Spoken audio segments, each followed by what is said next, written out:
Welcome. It's indisputable. I'm your host, Rashad Richey. Good to be with you. We have a lot on the agenda today. Breaking down news of the day. None other than Jessica Burbank, TYT contributor, all-star analyst for this show. Glad to have her back. Top story of the day. Donald Trump is going to the pokey, as I predicted. Now, he may be in just for a few hours, but he is scheduled to turn himself in to the Fulton County Sheriff's Office in Atlanta, Georgia. That office is led by none other than elected Sheriff Patrick Labat, who said clearly, roughly 2 weeks ago, he will have mugshots ready for us. Well, he has definitely provided the mugshots of everyone else who has surrendered. Bonnie Willis said they will be able to all have a negotiated bond in advance, and that has happened as well. I'm going to get into some detail about this and then give you a highlight of Trump Jr. seeing his privilege collapse at Fox News, of all places. Let's get into it. Former President Donald Trump, well, yeah, expected to surrender. We are officially in the middle of Mugshot Watch 2023. The Fulton County Jail on felony charges will be booked on felony charges in connection with efforts to overturn the 2020 presidential election results in Georgia. DA Bonnie Willis oversaw the sweeping investigation and the racketeering charges.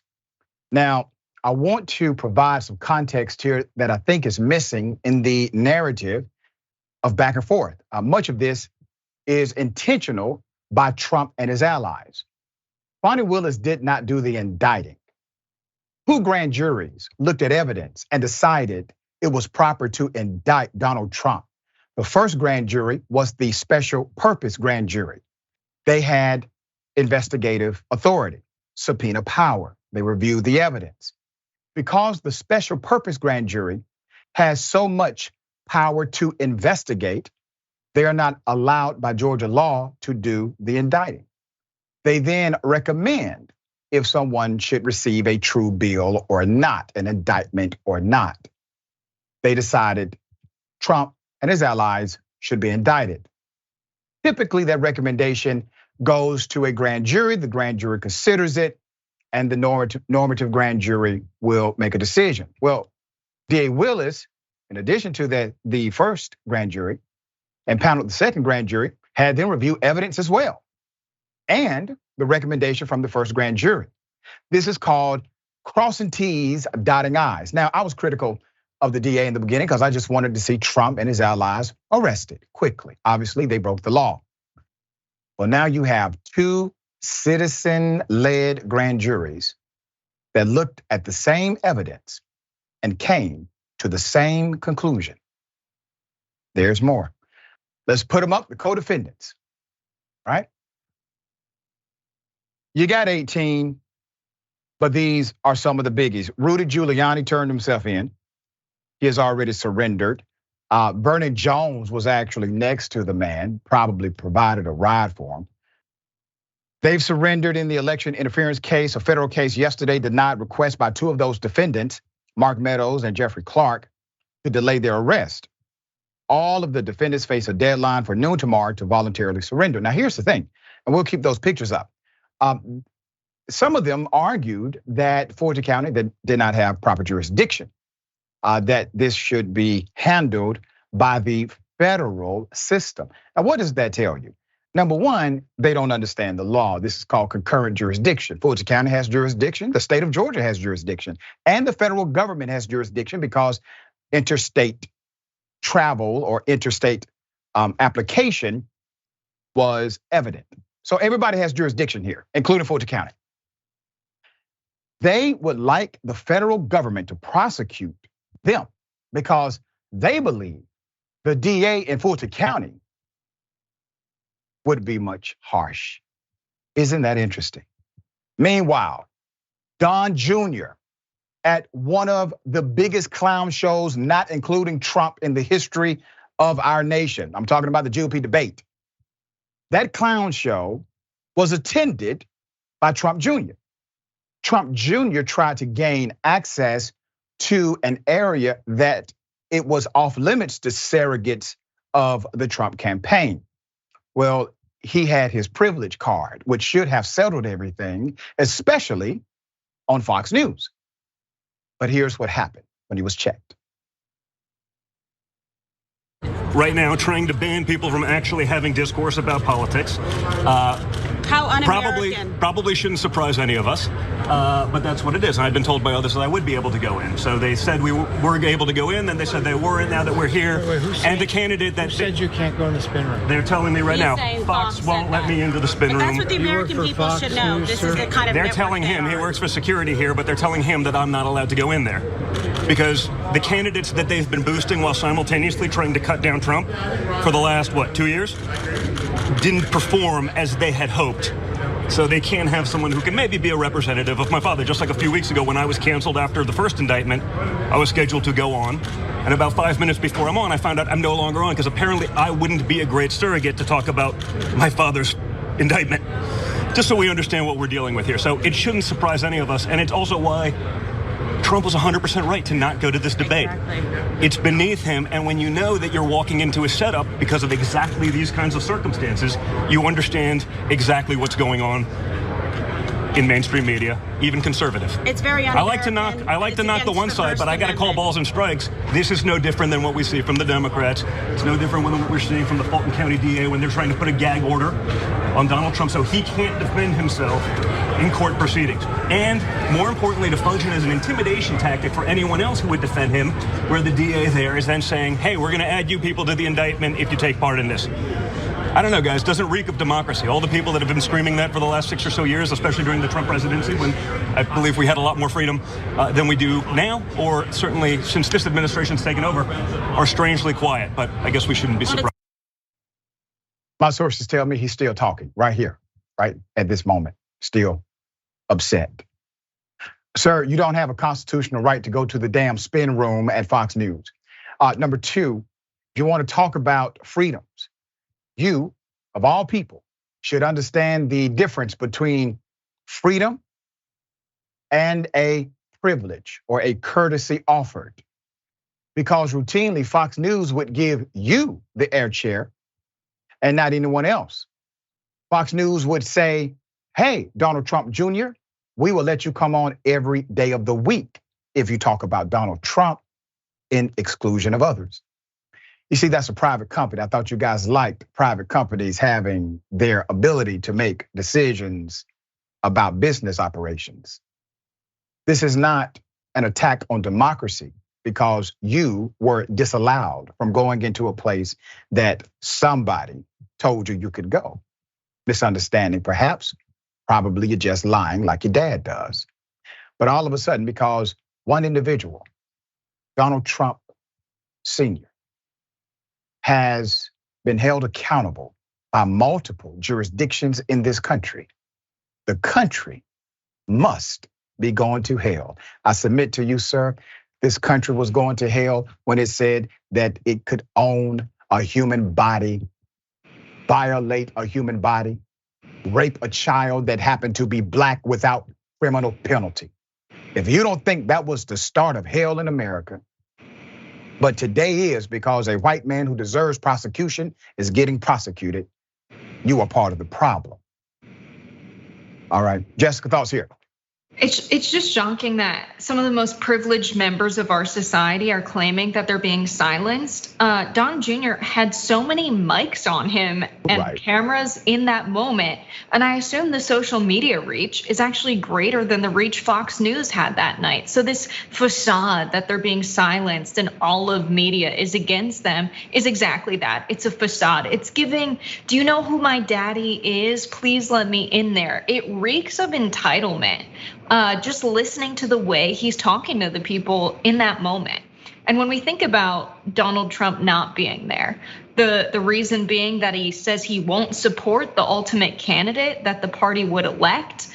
And also because he's facing charges the next day and probably wants to have a peaceful night at home before he goes and pays his bond and has to have a mugshot taken. It's also shocking to me that he has to get a new attorney now. He's gonna be represented by Steven Sadow, who represents a lot of high white collar crimes and has been outspoken against RICO charges. So he couldn't find an attorney that really believed in him, wanted to represent him, or believed he was innocent. He had to find an attorney that believed the law that he was being charged with shouldn't exist at all. That's how bad things are for Donald Trump right now. You make a very good point, and you're right. The attorney that he brought on board is more of a theorist when it comes to the application of law, and he completely disagrees with the constitutionality of the RICO Act, especially in state application. And he's going to make an argument that the law itself has to be questioned, and possibly he hits a grand slam and gets it to a United States Supreme Court judge at some point. So you're right, it is a strategy that has nothing to do with belief in Donald Trump. All right. Police officers, they make a disabled veteran urinate on himself, and then they laugh about it because the cops are sick. Let's go to the video. What are you guys caught making that one call about? Somebody calling out one they pissed themselves. You guys made a guy pee himself?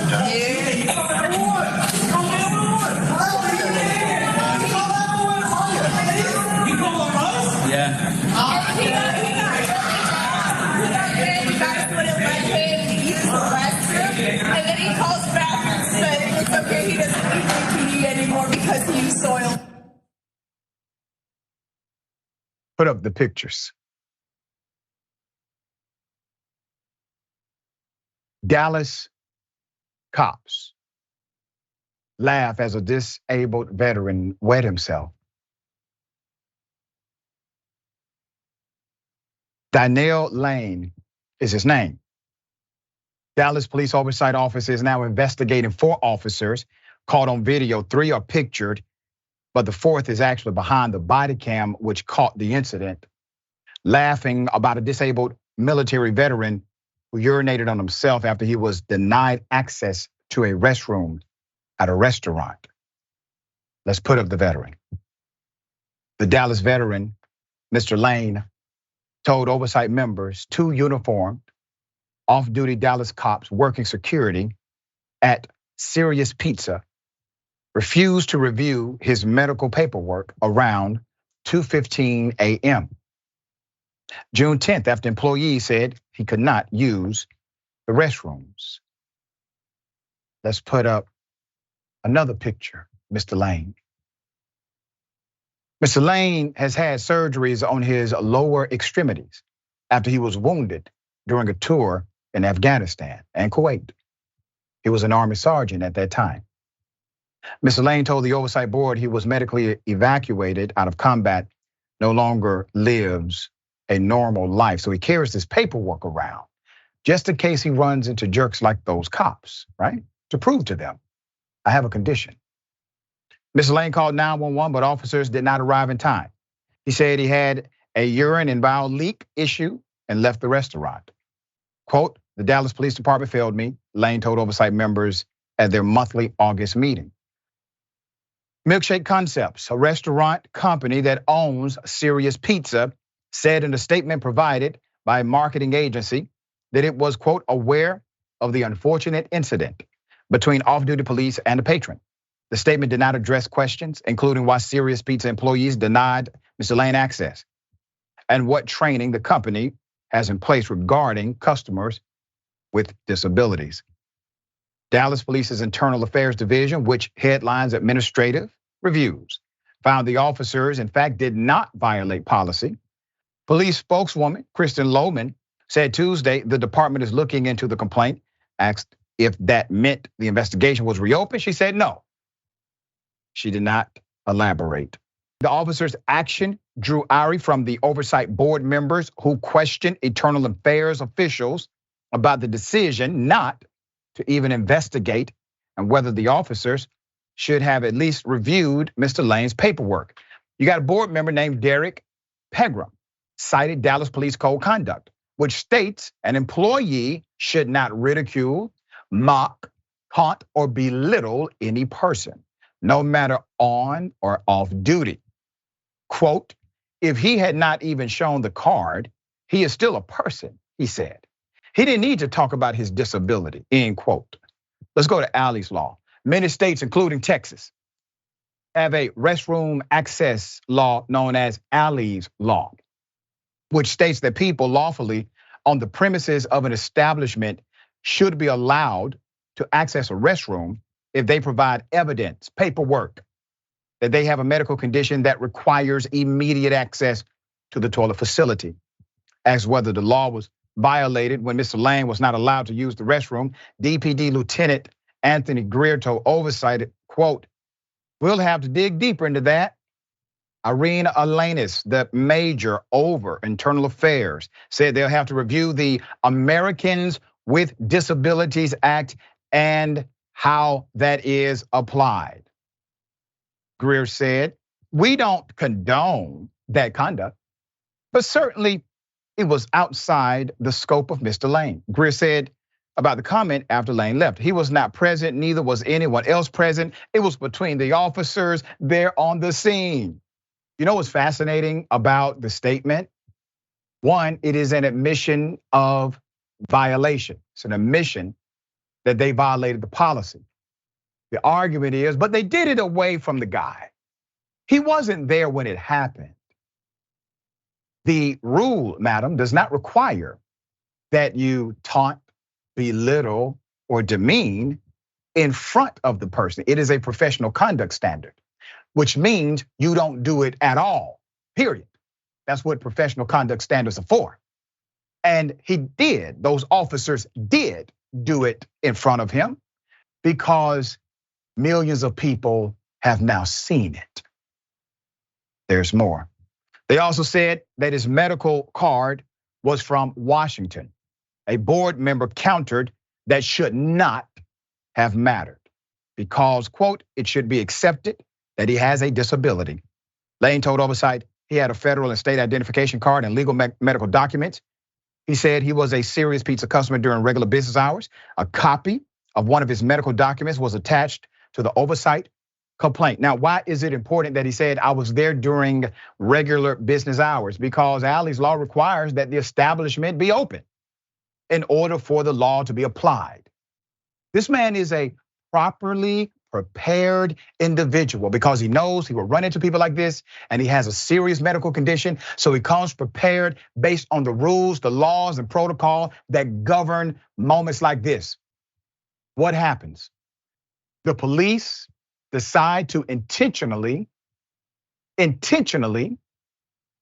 stop him from using the restroom. And then the man soils on himself, proving he needed to truly utilize the facility.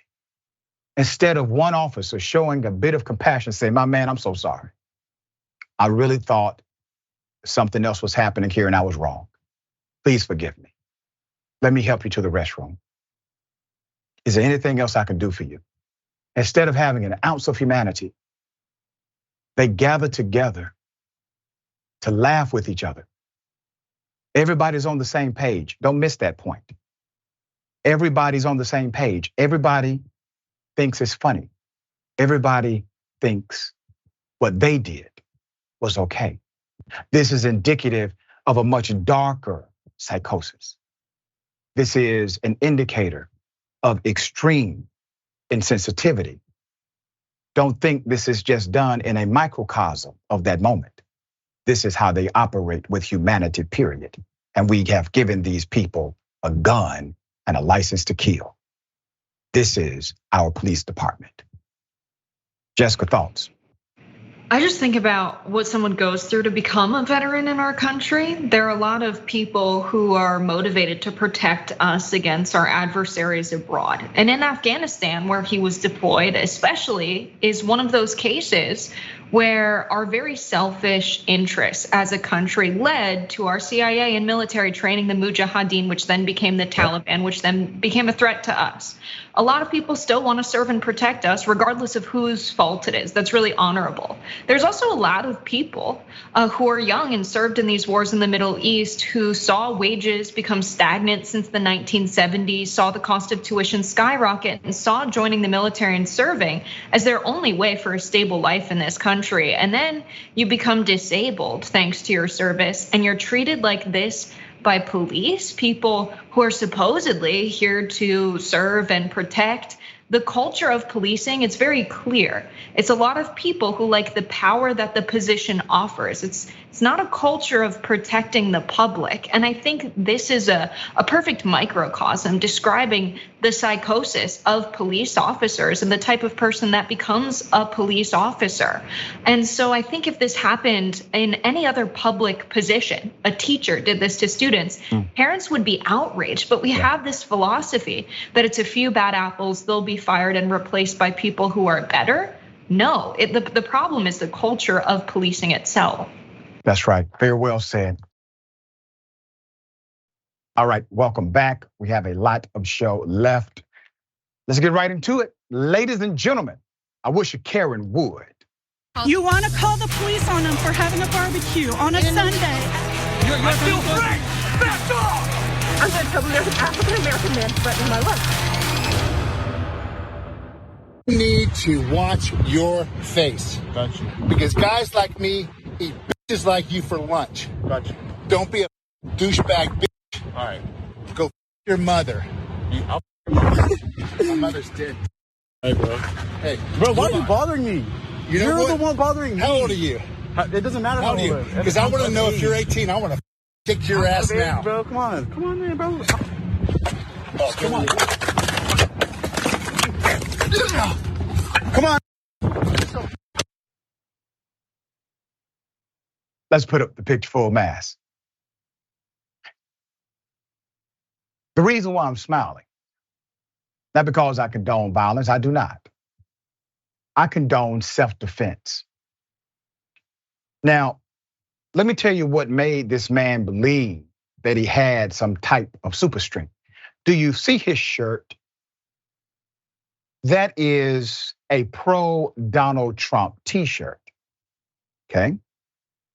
This guy was so aggressive that he wanted to check the age of the young man to make sure he's 18 so he can kick his ass.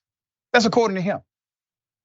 When the young man provided evidence and said that he is of age, that is when Donald Trump, little man all-star, decided to physically attack. And if you see the picture where his shades are coming off of his head, okay, it was in that moment. He knew he had effed up. All right, this Trumper confronted young bikers, got a lunch sandwich, he claimed. Some commenters under the viral video point out that when he was practicing that line in the bathroom mirror, he did not account for a fist to the face. Once again, self-defense. All right, what are you going to do? Guy comes up to you, okay? He's asking for your age to make sure he can have an opportunity to fight. He's wearing a Trump shirt. He then attacks you. This is a thug. What else are you going to think?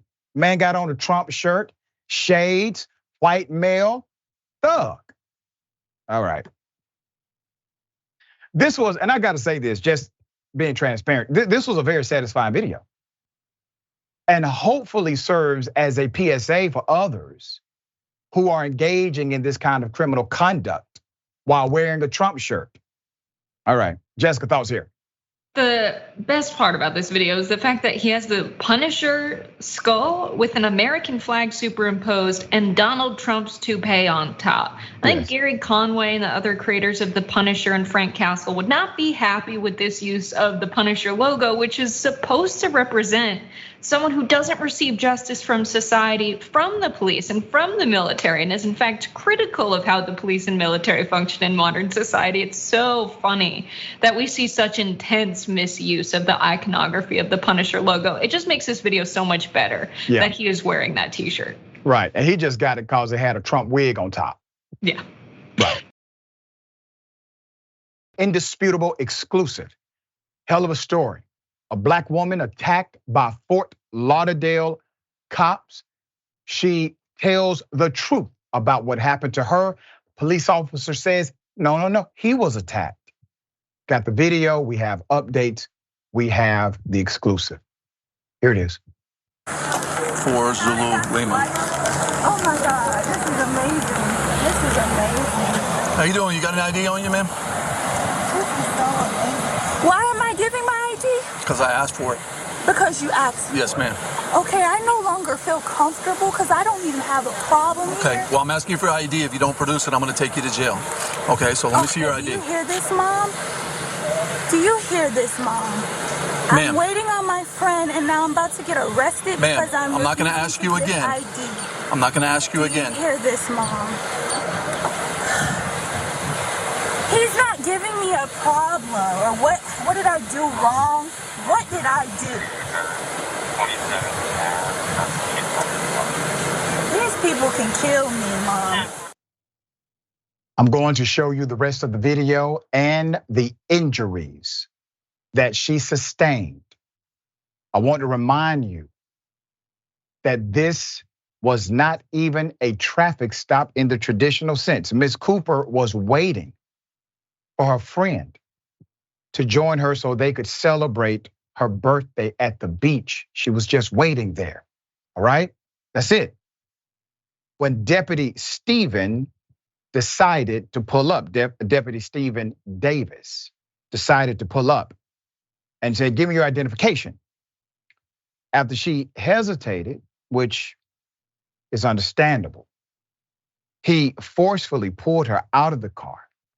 After the altercation, she was charged with resisting arrest and battery on an officer. Nothing about traffic, nothing about a citation for pullover. Here's the next video.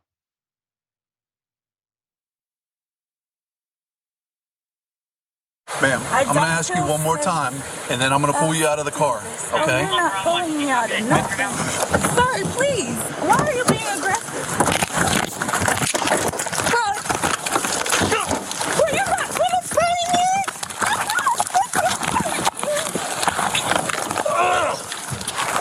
You're not going to fight me. What are you doing? Stop. Stop. Stop. Bro, you're not going to punch me. You're not finna punch me. You're not finna punch me. You're not finna punch me, bro. What's wrong with you? You just hit a woman and you asked for her ID. What's wrong? Don't fight back. 394. 394. He just asked. Officer's injured. I'm going to do this. Put up the pictures that she provided to Indisputable directly, what this officer did to her. I want you to see this. She did nothing illegal. See, this is where the officer wanted it to go. This is what he wanted to do because he, in fact, is a coward, a feckless human being. In court, Davis claimed that she was non-compliant and that she decided to attack him. News covered the initial court hearing. Ms. Cooper testified in court that she received several blows to her head and injuries to her face, arms, and legs during the altercation. And Davis testified he was bleeding profusely from his head as a result of being attacked by Ms. Cooper. Ultimately, Ms. Cooper was arrested and charged with battery on a law enforcement officer and resisting arrest. This is not the first excessive force incident Deputy Davis has been involved in. In 2017, Mr. Davis was taken to court after forcefully arresting a man and then tasing his wife. After being ticketed for illegal parking in front of a public supermarket, Mr. Barkley cursed at Deputy Davis. He said profanity. Profanity is legal. Deputy Davis then got in his car, turned on his emergency lights, and ordered Mr. Barkley to pull over. Mr. Barkley exited the vehicle upon Deputy Davis's demand. Deputy Davis then required Mr. Barkley lie on the ground, whereupon he placed his knee on Mr. Barkley's back, placed him under arrest for reckless driving and resisting arrest without violence was the charge. Mrs. Barkley exited their vehicle, approached Mr. Barkley out of concern and the deputy. Mr. Barkley directed his wife, being a concerned husband, go back to the car, return to the car. I'll be okay. Deputy Davis then decided to pull Mrs. Barkley out of the vehicle. She returned to the car as instructed. He goes to the car, does the same move to Mrs. Barkley that you just saw him do to the young lady. Same move.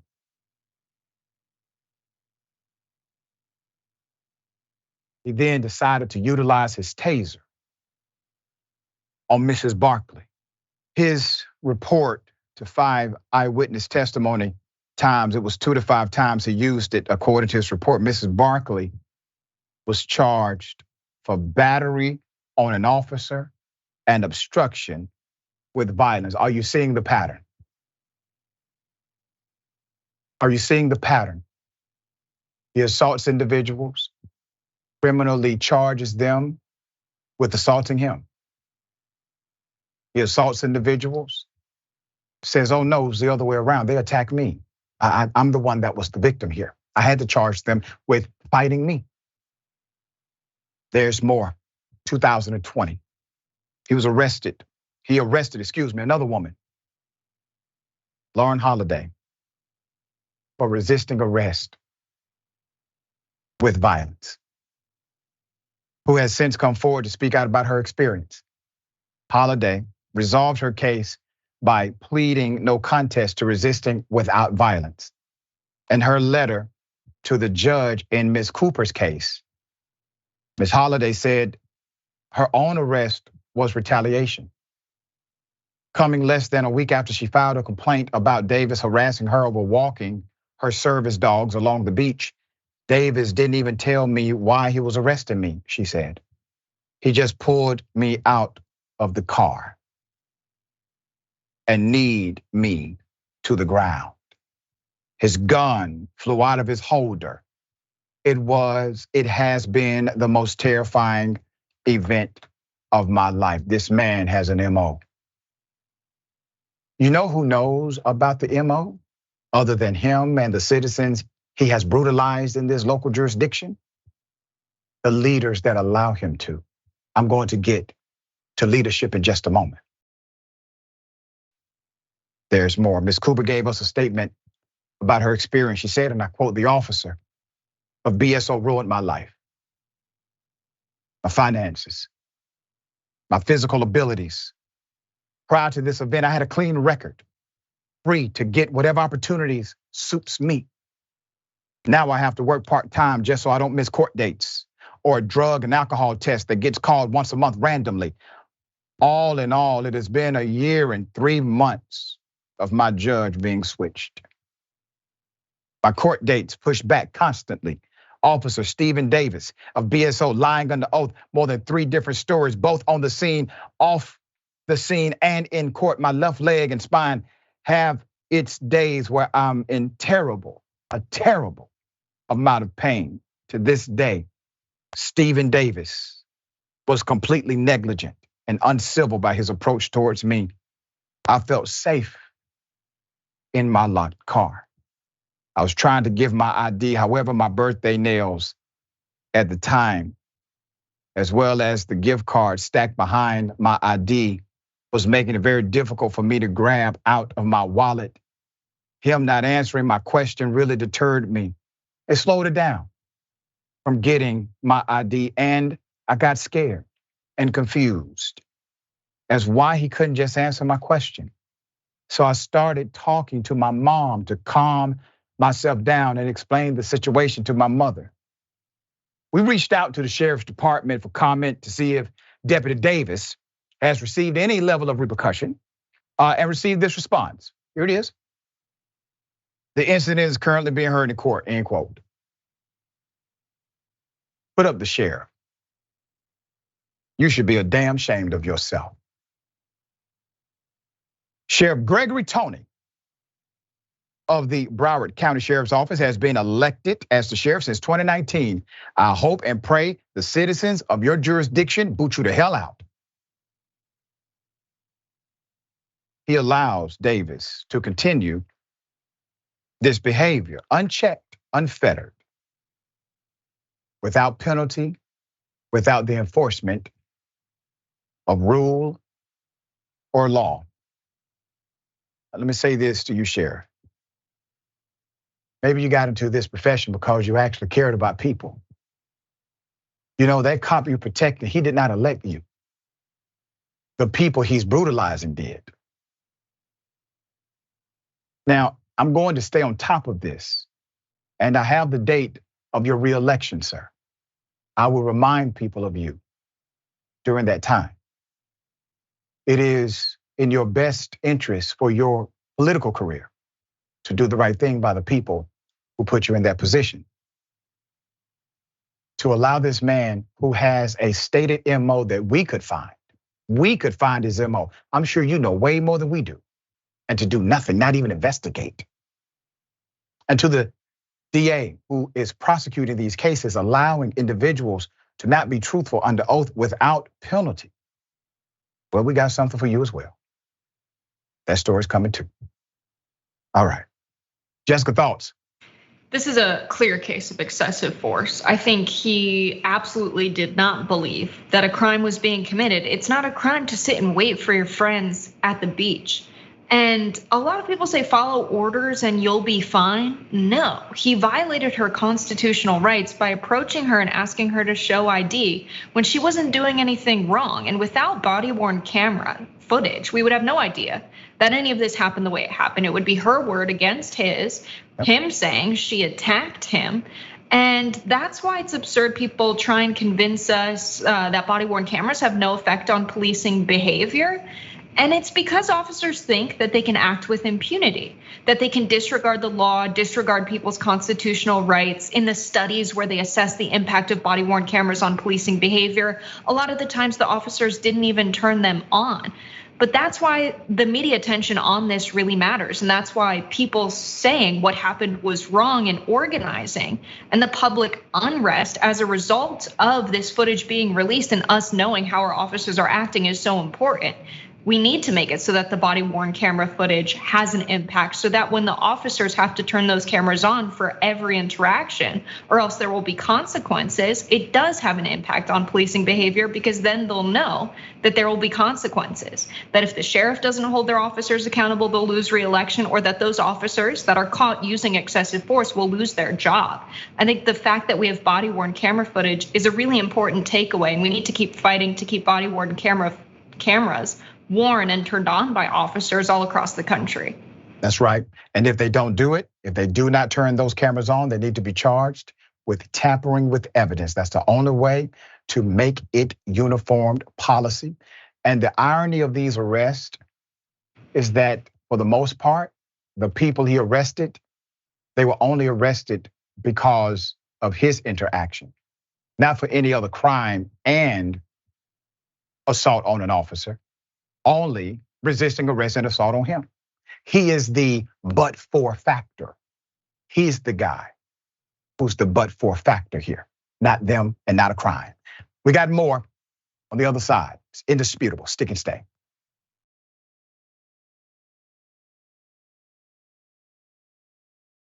All right, welcome back. A lot of show left. Let me read some of these amazing comments. Kind of pressed for time, cannot read them all. Greyhound Dragon, the picture with the Trumper's glasses flying off his face is hilarious. I thought that was a beautiful, beautiful picture. Just says so many things in one picture, you know, with the Trump shirt, just flawless. All right. Civitas Vox, I think. The Trump crime ring is finally going down. That's right. I literally under the RICO Act in Fulton County. Labrio. I think I said that right. Punish Trump care gets punished. How appropriate, yeah. C. Michael Henson, thank you, C. Michael. Does this male care and not realize that assault is assault, no matter how old the person is that you are attacking? No, he's a Trump supporter, sir. He doesn't know that. All right, Trudy Lawrence, thank you, Trudy. C. Michael, thank you again. If I knew I was being arrested tomorrow, then I wouldn't participate in a debate the previous night either, especially if my opponents knew about it. That would have been great. But you know what? They're so damn feckless in their leadership, they would have been afraid to talk about it. If Trump was on the stage, I bet you $10, maybe even 20, that they would be afraid to talk about it, other than Chris Christie. Chris Christie may have said something. All right, we got time for one more. All right. Luke Winterwolf, welcome back, Doc. Love sharing, but so damn good to have you back. It's damn good to be back. I love sharing too. Okay. What if I told you that a family was evicted from their RV park? It was done inappropriately, perhaps even illegally, left completely unsheltered, nowhere to go, entire family. We have an exclusive. I want to first bring you the video. Here it is. Slides in and get it where it can be moved. Or when the sheriff's department comes here, we will deem it abandoned and it can be drugged just like it is at your cost. Yeah, I'm sorry. We have been over backwards trying to be, Oh, have you? Oh, yeah, we have. Oh, you have? Yes, ma'am, we have. Okay, so you want me to willingly give you the key to my property so you can take it to impound. You think I'm stupid? Good luck moving it. Have fun. Given the paperwork. Yeah, with 4 days on a holiday weekend. 4 days. You really think with it being Memorial Weekend, with every park filled up, that we would be able to move it? We don't have a truck, man. Well, it sounds like a personal problem. Good luck. Over 2 years, and you know we don't have a truck. It's no problem with me. When the sheriff's department gets here, it will be handled. You can either. It's not abandoned. It's not abandoned. We're paid up. How can it be abandoned? It's paid up until June 16th. It's not. Yeah, it is. I have paperwork to prove it. We have paperwork as well. Put up the picture of the family. A family was evicted on the shortest notice possible. A weekend. A holiday weekend at that, from an RV park after their vehicle was broken into by the RV park staff, according to the report. Miss Adrienne Thompson and her family had been staying for 2 years at their location at LaFawn's RV park in Princeton, Texas, when the RV park staff broke into their vehicle. Okay. You see a picture there? The break-in happened after the family was served a sudden eviction notice right before the Memorial Day weekend, making it impossible to find another RV park to move to by the vacate date listed.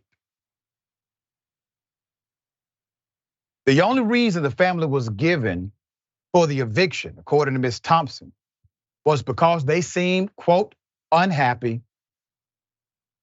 This eviction notice came despite the fact that they paid it next month. We have the receipt of that as well. After the break-in, the RV was sent to impound, damaged beyond use, leaving the family homeless in their car in the Texas heat.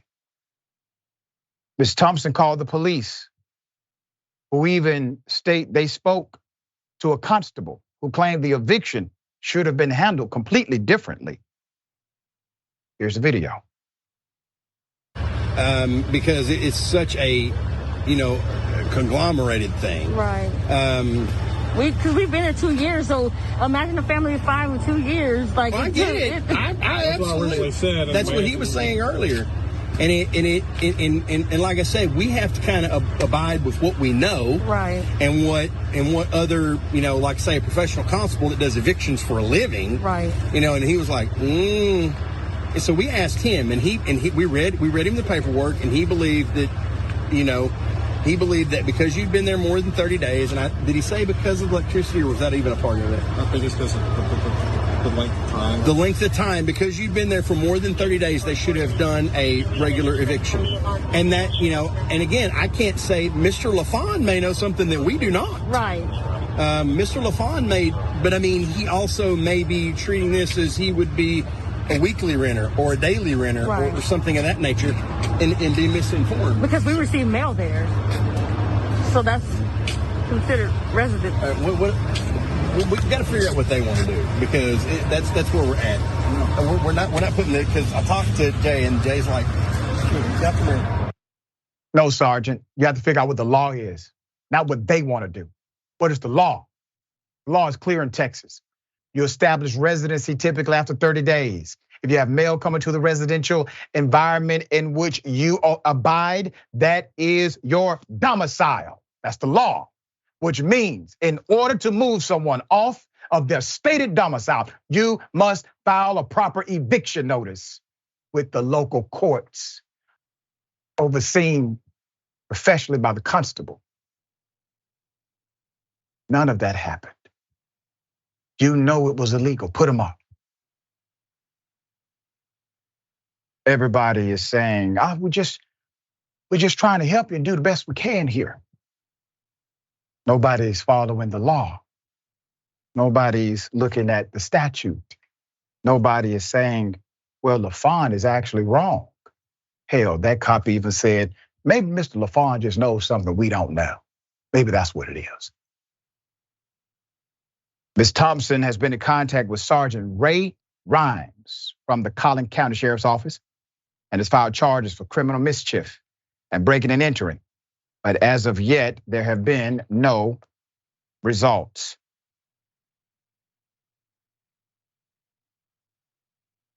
The message: I met with the district attorney's office last week and explained the case to them. They are reviewing the information to try to find a charge that is appropriate and prosecutable. They asked me to follow up with them later this week.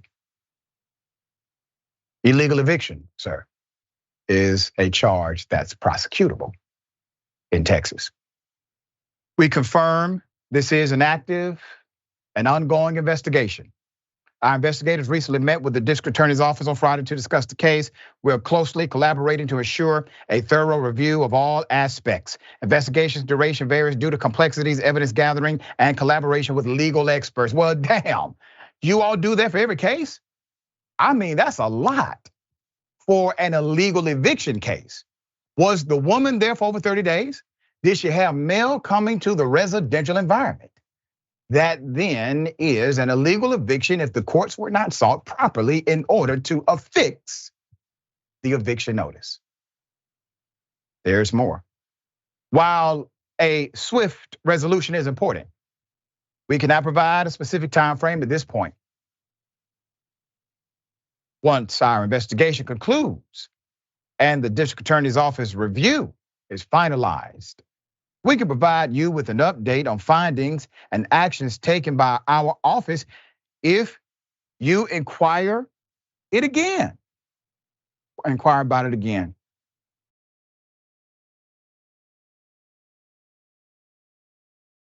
So we're reaching out, we're saying, listen, Sergeant, here's the law. What happened was wrong. You all need to provide some information. This family is unsheltered. This family went through an illegal act. You are law enforcement. What are you going to do? We reached out to LaFawn's Park, RV Park, about the eviction, and owner Randall LaFawn refused to respond. Adrian has been attempting to fundraise on GoFundMe. We want to provide some help for this family. Let me do this. I want to put up the picture of the family again to remind everyone of how low down these sick SOBs are who worked as a system in order to evict somebody because they seemed unhappy. According to her, the only reason they gave was that, well, you just seem unhappy here. Maybe she talked to them about conditions at the RV park. Maybe there's some rules that she thought were not properly being followed, and she had the audacity to say something. All of a sudden, she gets an eviction notice that says, oh, it's because you're unhappy, so we're going to evict you illegally. In order for this to happen, multiple systems have to work congruent against her. all outside of the context of law. It is not her fault. It is not her children's fault. They need to get back on their feet. The GoFundMe is active. I wanted to make sure there's an opportunity for anyone who would like to participate and give to the GoFundMe, they can do so. All right, we will also provide the link to the GoFundMe directly in the description of this video. I'm asking you to do the very best you can. We'll bring an update as it comes. Jessica, thoughts? This is why the narrative that people who are homeless in the United States are drug users or criminals or just bad people in general is so dangerous, because so many families across the United States are one accident away from becoming homeless. Sometimes that accident is renting from a landlord that's corrupt and will evict you illegally. And then the police and the sheriff will take the landlord's side, even when the law is on your side.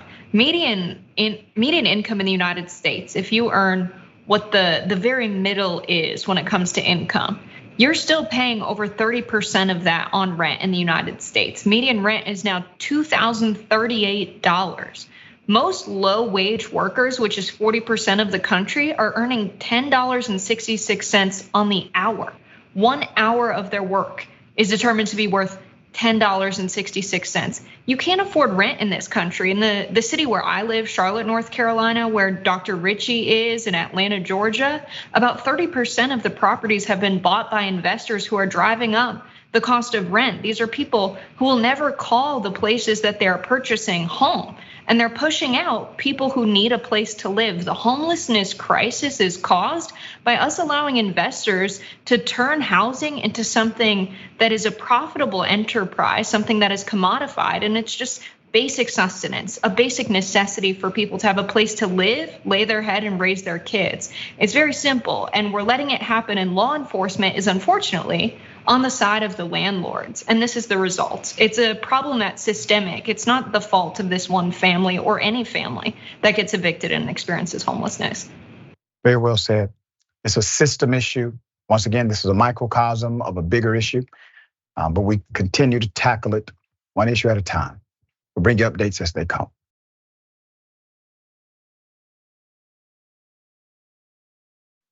All right, remember the original reporting we did on the FedEx worker who was shot at by a father-son duo. They tried to kill the man. The man gets into his delivery truck. He flees, he lives, he survives. FedEx has fired him. Let me give you the update to this story. Put up the picture full mass. D. Montario Gibson, the black man who was shot at, the young man was shot at and chased by two white men while delivering for FedEx last year, has now been terminated for refusing to get off of workers' compensation leave. I'm going to give you a hell of a story about why, according to FedEx. While the shooters, Gregory and Brandon Case, were charged after turning themselves in, they were released on bond a day later. They chased this man and tried to kill him. Just days before Gibson was terminated, a judge declared a mistrial in the attacker's case. Now I want to say this about the mistrial, keep the picture up. The judge had no choice. When I looked at the reason why the judge declared a mistrial, it was because the detective fouled things up, maybe even intentionally, in order to get a mistrial. But if the judge did not declare a mistrial, the conviction would have been completely overturned on appeal. I have no doubt about it. At this point, the prosecution has to file again, and I believe they will. If they're found not guilty, double jeopardy is attached. They cannot be held accountable for the crimes that they committed. The refiling of charges needs to be expedient. Gibson said he felt disrespected by the decision. Since 2022, he had been on workers' compensation leave, receiving about 1/3 of his pay. That's it, just 1/3 of his pay. He took the leave after he reported to law enforcement the incident he experienced with Brandon and Gregory case on January 24th, 2022 in Brookhaven, Mississippi. Moore, Gibson attorney, said his client did not have the mental capacity to return to work while undergoing psychological treatment as a result of the incident. Quote, he didn't feel that they should unilaterally decide when he gets to go back to work when he is still undergoing medical treatment. He has not been cleared to go back to work by a physician, said Moore of his client. Let me give you some background to the terrifying events that has contributed, obviously, to the mental dynamics, the psychological issues that he currently has. One, he was working for FedEx when this went down. He was an employee on his job, and he had a traumatic event happen to him, okay? Gibson told his manager and police that the father and son duo attacked him while he was delivering packages to a house on their property on a dead-end public road. He was in a rented Hertz delivery van and not an official FedEx vehicle. That is permitted. They do that. The men allegedly chased Gibson for about 7 minutes while he was delivering packages on his route in Brookhaven, Mississippi. This was on January 24th, 2022. The pair fired at least 5 shots into the van, according to court records. Gibson, now 25, said he had not interacted with the men before the shooting. He didn't know them. He said nothing to them. He didn't know why they were shooting at him. He just knew he had to get away. There's more. First, one of the men tried to box him in with a pickup truck while he was on the grounds. Then as he drove away, the other man pulled out his gun, firing, striking the vehicle, leaving holes in the van and parcels inside. The young man immediately called his job, speaking to a supervisor, even before calling the police. While they're treating this as a situation that occurred in real time, the level of coordination would have led me to believe, if I were a prosecutor, that this was premeditated, that this was planned, that they were just waiting for someone to, well, let's just say fit the bill. There's more. In light of his termination, Gibson and his attorney are now suing for double the original amount. They had a lawsuit filed, or this young man had a lawsuit filed earlier against FedEx. It was thrown out because it was just poorly filed. This recent move by FedEx has caused the new attorney to file double the amount. Moore says his client, when he was still employed, filed a $5 million federal lawsuit against FedEx, which alleged the company violated his civil rights because of his race, did not care about the trauma he experienced while on the clock. On August 10th, a federal judge dismissed the complaint, saying Gibson's legal team failed to establish their client was experiencing race-based discrimination by the employer. Not that he was not experiencing discrimination or even unequal treatment, but it was not race-based. That is simply a legal dynamic that the attorneys may not have proven adequately. Despite tossing out the lawsuit, Moore contends he will be filing a new civil lawsuit, doubling the amount he was seeking in damages to $10 million. On August 17th, a Mississippi judge criticized the negligent handling of the case by law enforcement. This includes a detective's testimony about withholding a copy of a videotaped police interview with Gibson, which happened after the alleged incident. Why is it so difficult to do the right thing? FedEx is a $1 billion corporation. Workman's comp, this man is getting less than 1/3 of his normative salary. He was shot at. They tried to kill him, box him in, trap him, and murder him while on the clock for FedEx. Maybe there's some contributory negligence here, FedEx. Why do you allow your delivery drivers to drive delivery trucks that are not clearly marked? Oh, this is going to get deep for FedEx, believe that. But all they had to do was treat the man like a human being. Let me put it in another context. 25-year-old white female goes into a black community, driving for FedEx in one of their allowable unmarked vehicles. 2 black men, father-son duo. They think there's something else going on. They try to trap her. And then they shoot inside of the van and chase her for 7 minutes. Do you think she gets fired this week? Of course not.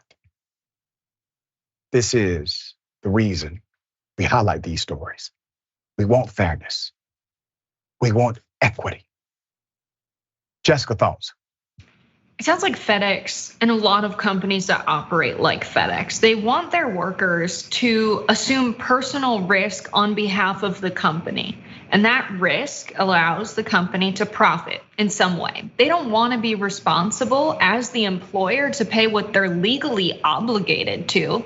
And so instead they fire the worker because they don't want to pay the workers' compensation. Paying the workers' compensation was not a nice thing for FedEx to do. It's the cost of doing business when you're putting workers in a risky situation.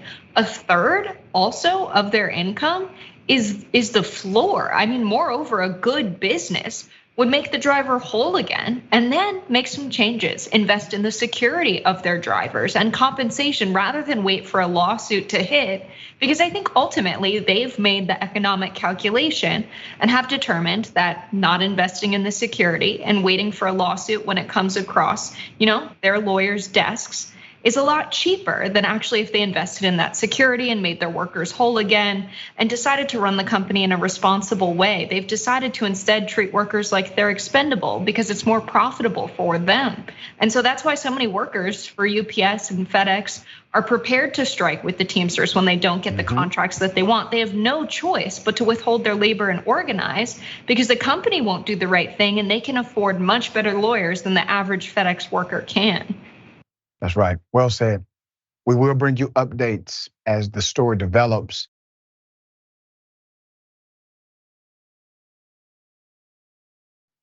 All right, welcome back. Always good to be with you. Got time for maybe 2 comments, okay? So we have David Morris. David Morris says their blackness is purely coincidental. Talking about the RV eviction of the family. I think this is Senior Rock or Shrock. Dr. Rashad Richey just wanted to say, enjoying your book. Keep up the great work. Well, thank you so much for even purchasing the book. You can always find the book on Amazon. It is one of the top 10 best-selling physics book on the Amazon platform. I'm very thankful for the continued support. All right. We have an exclusive update. Do you remember the Uber driver who was attacked, according to her, by a passenger? Police come, they seem to not believe her, and nothing happens. Well, she went on social media, provided context to her story, was even on here. We have an update. They gave her a warrant for arrest. She gets a warrant to get arrested. I kid you not. Let me go to the first video and remind you of the story. Here it is. Why are you punching me? Because he just she's trying to get her out of the car. She's trying to get her in the car. Dude, I don't know what the wrong with you. I just want to go.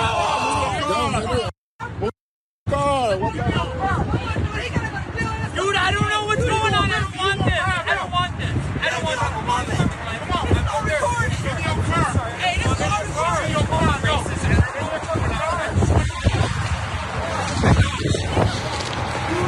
Oh my goodness. That's one video. Now remember the context. According to the Uber driver, she was attacked. She defended herself. In defending herself, another white male pulls up and attacks her, thinking that she is the aggressor. It is a chaotic situation. Everybody believes she's the criminal, including obviously the police. This is her, Miss Desiree, recounting the incident. Here it is. He says, "How do you afford this car?" And I was going to tell him it's an Uber program. That's what they do to give you Teslas to drive for people to have comfort. He says, "Because I know you can't afford this from anything else. You got drugs? Do you have drugs on you?" I said, "Drugs? Why would I have drugs on me and I'm driving?" He says, "Cause if you were black, you'll have drugs on you, and that's the only way you can afford this car. They pull over right now before I kill you. So I said, okay, I got you, brother. I'm gonna pull over right here, but I kept going. Put up the pictures full mass. Now I'm giving you the background, the context, so that you can understand the insanity of the now. Miss Desiree Keys was attacked by her passenger, according to her report. And then she defended herself, okay? She is a musician, songwriter, talented individual. Now, the prosecutor's office, they've issued a warrant for her arrest. Ms. Keys, I spoke with the Wayne County Prosecutor's Office. A warrant was issued, misdemeanor assault out of the 36th district or DC. You need to contact your attorney and arrange to turn yourself into the court for arraignment. The WCPO declined charges on the other individuals involved in this case, and that would be a discussion you would have to have with them, as we don't issue charges. All videos and photographs provided to us were submitted to the WCPO. If you have any additional items, please provide to your attorney, as anything you send us may be used against you in criminal proceedings. The assigned APA of the case stated that it would be improper to speak with you regarding further matters on this case without an attorney present, since a warrant has been issued. Additionally, the GoFundMe page she started was shut down too. It was not understood why the GoFundMe was shut down. She started a GoFundMe to raise money for her legal defense, taking down no explanation. I got an update on that too. Ms. Keys stated to us at Indisputable, and I quote, "I was extremely disappointed and confused about the whole thing. I can't believe it's taken so long to really determine what happened here. I defended myself and fought for my life. I'm sick of people thinking they can do and say whatever. Everyone loves my energy and my heart. I haven't been the same since December of when this happened." Also, she says, "I want to be the outgoing person I once was. I am a beautiful Black woman. This was a hate crime. I did not have the proper investigation. I believe they were lazy and withheld my evidence because of race. Black women are not protected and at the very least unsafe when it comes to any hate crimes." The warrant for Ms. Keys' arrest was issued on July 10th. This is important to know. Shortly after our last coverage of her story, suggesting that the warrant may have been issued because of retaliation due to media. She has the right to seek media. She has the right to post on social media. She does. Maybe the prosecutor got upset, possibly offended. When we reached out for comment to the prosecutor's office, the response was, and let me qualify this, because the prosecutor said, all right, well, this is off record, and provided a statement. No, ma'am, that's not how it works. I have to agree to something being off record. My production team has to agree we could talk off record. No agreement was made. So I will read the statement on air. Please put it up. Maria Miller, Wayne County Assistant Prosecutor, says, and I quote, "The footage that has appeared on your network is not accurate. It depicts a different incident on the same night where a man allegedly intervened when he saw Ms. Keys allegedly assaulting a man near a highway ramp. He was not the Uber passenger. She was instructed to file a complaint with MSP." Now let me respond directly to the prosecutor. Man, we know exactly what we're talking about. If you simply looked at the interview, that context was provided, right? Let me continue. Ms. Keys was charged because it is alleged that she had a verbal argument and then she engaged in a physical altercation with a male Uber passenger. It is alleged that she gave him a black eye, cut his eyebrow, and injured his face by getting on top of him and punching him. It was charged based upon the facts and evidence in the case, according to the prosecutor. The incident occurred on December 17, 2022. The case was charged on July 12th, 2023. She recently turned herself in and was arraigned on August 11, 2023. The matter will ultimately be resolved in court. Ms. Keys is currently a misdemeanor defendant represented by counsel. So let's put up the head prosecutor. Now this is the lead prosecutor, Ms. Kim Worthy. It's the head prosecutor for the Wayne County Prosecutor's Office, okay? Fortunately, Ms. Keys was able to reinstate a GoFundMe account. All of a sudden, things are clearing up. GoFundMe says you are able to raise legal funds in this matter. Her attorney spoke to us and stated, and I quote, this is attorney Brandon McNeil, who is a serious lawyer. After reviewing the evidence provided by the Wayne County Prosecutor's Office, I am appalled and deeply disturbed by the prosecutor's decision to approve a warrant against Ms. Keys for assault and battery when the credible evidence overwhelmingly supports that she is the real victim. Ms. Keys was simply defending herself against a racially motivated attack by a drunk Uber passenger who physically assaulted her first and maliciously damaged her Tesla. Attorney McNeil continues and says, quote, it is clear to me that the Michigan State Police prematurely focused on Ms. Keys as the suspect from the very beginning and only followed up with witnesses that supported her version of events after social media posts and Dr. Richey exposing their shoddy investigation. The alleged victim in this case has serious credibility issues that I look forward to bringing to light during trial. Let's put up attorney Brandon McNeil, who's about that action. Now, he was a very thoughtful individual in the process of taking this case. He wanted to know everything. And once he got all the facts, went through all the evidence, he made more than a conclusive determination. And you will do the same.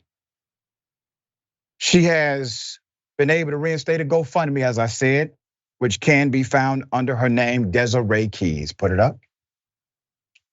If you would like to provide assistance to this woman who is going through an ongoing saga of extreme neglect contextualizing our criminal justice system, you may provide help as you so choose.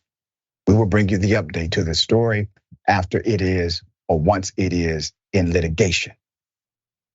Jessica, thoughts? Uber should be the one providing legal counsel for her. It's very clear that the law was applied across racial lines, that she was discriminated against, and they would have corrected their shoddy investigation if it wasn't for the attention drawn by the public on social media and the media on this show. Not traditional media, of course, but shows like Indisputable.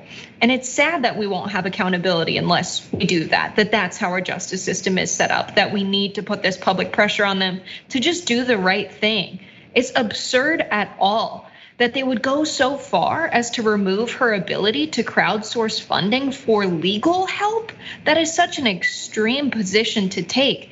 And the motivations, to me, I don't even want to pretend that I can understand what would be going on in someone's mind for them to do that. For them to try and take away her ability to raise funds for legal counsel in this case, it's just disgusting. It is extreme, and you are correct. But we appreciate individuals like yourself continue to fight the good fight, leading and advocating for everyday individuals. I appreciate you. Tell people how they can follow you, check out your great work. Likewise, Dr. Richey. Cub Burbank on all social media, TikTok, YouTube, Twitters, and then The Hill every Friday. There it is. All right. Don't forget, take care of yourself, take care of each other, take care of the planet. Remember, the truth is always indisputable. Indisputable is still the fastest growing news show in America. We tell the truth on Indisputable because the truth is indisputable. Listen, no matter what you do, don't allow the politics of ideology to evaporate the soul that still exists inside of you. They don't stop, I don't stop. Racism won't stop, I won't stop. Systemic bias won't stop, I won't stop. People still need criminal justice systems reform, so I won't stop. You won't stop either.